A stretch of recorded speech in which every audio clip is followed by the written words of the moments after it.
Hello, I'm Deborah Healey. I'm president of TESOL International Association, and I've been using technology in language teaching for a very, very long time, since about 1986. So I'm very happy to talk to you today. Okay, Deborah, thank you. What can teachers do to get started with tablets?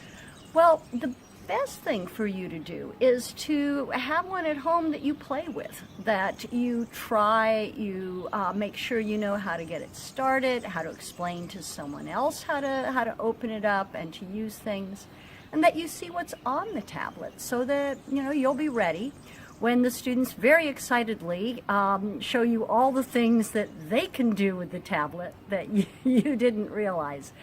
The other thing is, it's fine if students can do more with the technology than we can. There's always something to learn, and as teachers, our role is to help them use the technology for learning and not just for playing and sending messages to their friends. Yes, I agree. What are some concerns about young learners and screen time? Well, some of the research that's coming out is saying that young learners in particular can have too much time in front of a computer screen. It's not necessarily good for the development of their brains.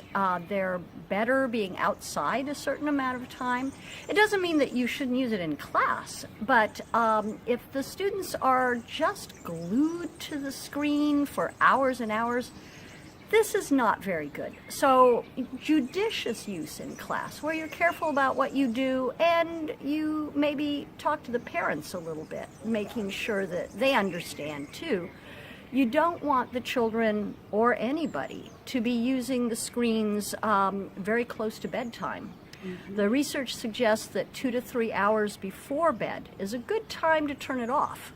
And that's true for all of us, not just young learners. Not just young learners, I agree. So why is it helpful to have tablets for learners? Oh, I think what you can do with this is really fabulous. Remember that you don't have to have one tablet per learner to do really good things with tablets. In fact, it's often better if they're collaborating on a project using a single tablet.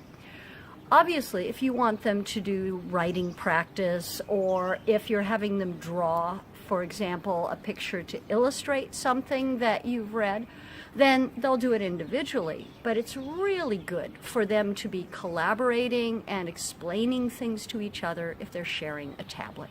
Any suggested websites? Well, the British Council has a wonderful website, Learn English Kids, that's got a lot of suggestions, really good suggestions, and it also has a parallel website for teachers. So I think they do a great job with it. The U.S. Embassy has americanenglish.state.gov, which also has a lot of resources on it, and they do periodic webinars and free online courses as well. So you might want to check them both out.